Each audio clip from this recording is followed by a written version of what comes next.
उस पर आते हैं जो काफ़ी लोग वेट भी कर रहे होंगे। स्टॉक स्पेसिफिक का पिछले मंगल को जो आपने बताया था उसमें 2 दिन में 40% की रैली आई थी स्पंदना स्फूर्ति। अभी नेक्स्ट रॉकेट कौन सा है? और पिछले मंगलवार को जो आपने तहलका मचाया था उसके बाद आई एम श्योर इस समय हर कोई ग्लूड होगा टीवी स्क्रीन पर, लेकिन थोड़ा स्टॉक स्पेसिफिक चर्चा पे भी आएंगे। पहले एक बार निफ्टी पर आते हैं। कहाँ तक लेके जाने का इरादा है निफ्टी को? इतना मार्केट में करेक्शन आ रहा है, बहुत लोग पूछ रहे हैं अब कहाँ रुकेगा फाइनली ये? तो अगर देखिए बेसुरी आवाज में गाना अलाउड हो तो ये गाना जो है ना बाजार के रिवर्सल्स को बड़ा प्रॉपरली एक्सप्लेन करता है।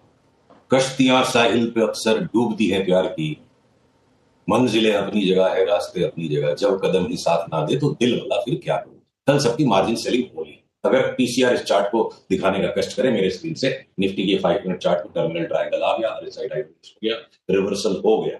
अब निफ्टी के अंदर मान लो हमने करीब करीब 1000 पॉइंट की बात, 1100-1200।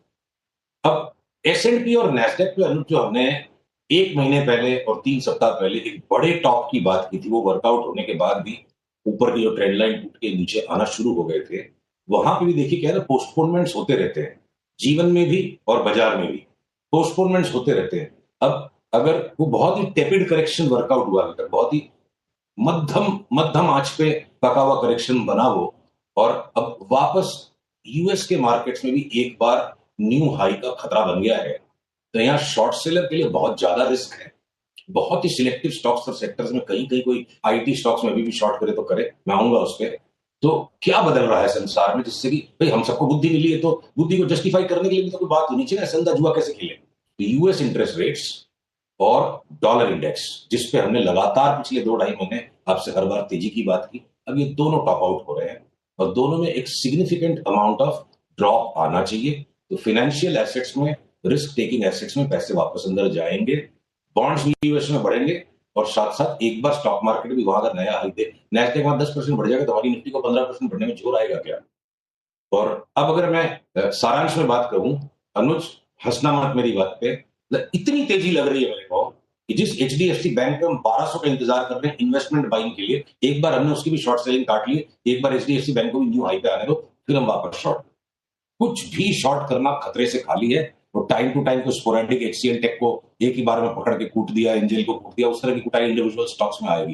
पर 25-30 स्टॉक्स का डाइवर्सिफाइड एक्सपोजर लेके यहाँ तेजी में पैसा बनेगा और मोटा पैसा बनेगा। ओके, नहीं बहुत सही बात कही आपने सुशील जी। मैं एक इस पे फॉलोअप क्वेश्चन ये पूछना चाह रहा था कि जो आपने बात कही उसका ट्रिगर क्या ये हो सकता है कि डोनाल्ड ट्रंप की प्रेसिडेंसी के साथ शायद यूएस मार्केट में एक टॉप बने और बाकी मार्केट चलना शुरू हो? क्योंकि मार्केट का फियर अब तक ये है कि शायद ज़्यादा यूएस मार्केट चले, बाकी मार्केट कम चले। तो क्या एक रिवर्स, एक मार्केट को कई बार एक इवेंट की जरूरत होती है रिवर्सल के लिए, क्या ये वो इवेंट हो सकता है?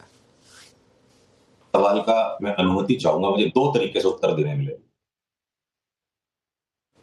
एक फिलोसफिकल और एक बिल्कुल प्रैक्टिकल। फिलोसफिकल बात यह है, मोहब्बत में और मार्केट में दोनों जगह पे अक्ल को एक लिमिट तक यूज करना चाहिए, वरना असफलता दोनों जगह लिखी हुई है। इतना ज्यादा सोचने वाला व्यक्ति मुझे नहीं लगता है कि ज्यादा कुछ अचीव कर पाएगा। लेट गो, रिलैक्स, चीजों को थोड़ा लूज छोड़ो, हर चीज का कारण ढूंढना मेरे को तो उचित नहीं लगता है। तो दूसरी बात, अगर फिर भी लाठी रख दूंगी, कारण तो बताना पड़ेगा, तो मैं ये बोलूंगा ना अक्ल बड़ी ना भैंस बड़ी, जिसकी लाठी उसकी भैंस।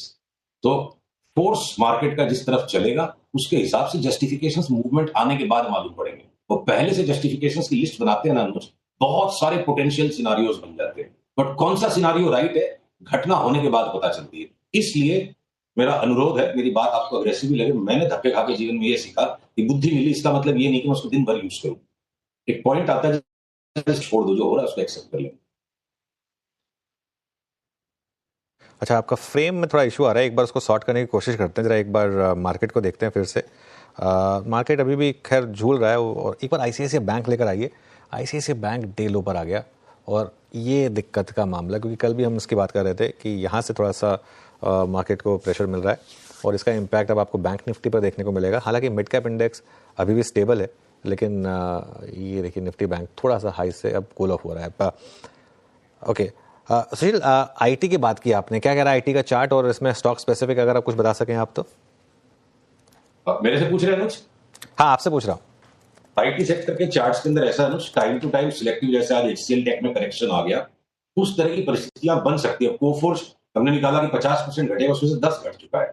एक बार तो टेक प्रॉफिट सारी की सारी शॉर्ट्स पे जो नहीं घटे हैं स्टॉक, देखिए आईटी स्टॉक्स की शॉर्ट का कैलकुलेशन जो हमने निकाला उसमें कोई बहुत बड़ी बुद्धिमानी की जरूरत नहीं, वो एक सेक्टर ऐसा जो सुपरलेटिव परफॉर्मेंस देखा गया और रोटेशंस हो रहे हैं, बारी बारी से एक एक सेक्टर के करेक्शन का नंबर आता है। आईटी ने एक्स्ट्रॉर्डिनरी परफॉर्मेंस 3 से 6 महीने में दिया, बिल्कुल ऊपर बढ़ने की जगह नहीं थी और वो चार्ट डिस्ट्रीब्यूशन में जा चुके थे। तो किसी में एचसीएल टेक में एकदम आकस्मिक करेक्शन आ जाएगा, विप्रो थोड़ा सा आराम आराम से घटेगा, कोई लार्ज कैप है, तो हम आईटी में ही घूम फिर के जब जब वो रिबाउंड देंगे शॉर्ट के ट्रेड करेंगे। या ये कह लो, अगर मैं एक सवाल घुमा के दूसरी तरफ से बनाने की मुझे इजाजत है, क्या नहीं लेना है बाजार में, तो हम आईटी नहीं लेंगे। और क्या लेना है बाजार में, समस्या ये है कि उंगलियां सिर्फ 8 और 2 अंगूठे हैं और पैसे इतने ही हैं, तो हर चीज लेने के लिए बेताब है। मतलब डिफेंस के स्टॉक 40-50% बढ़ जाए, रेलवे में बहुत सारे स्टॉक्स जो 25-30% बढ़ जाए, स्टील के स्टॉक्स में अनुज पता नहीं क्या आने वाला है। मैंने कई फंड मैनेजर से बात की तो बोला हो सकता है स्टील में एंटी डंपिंग ड्यूटी आ जाए, स्टील के बड़े कंज्यूमिंग इंडस्ट्रीज से बात करी, बोला हो तो इन्फ्लेशनरी हो जाएगा।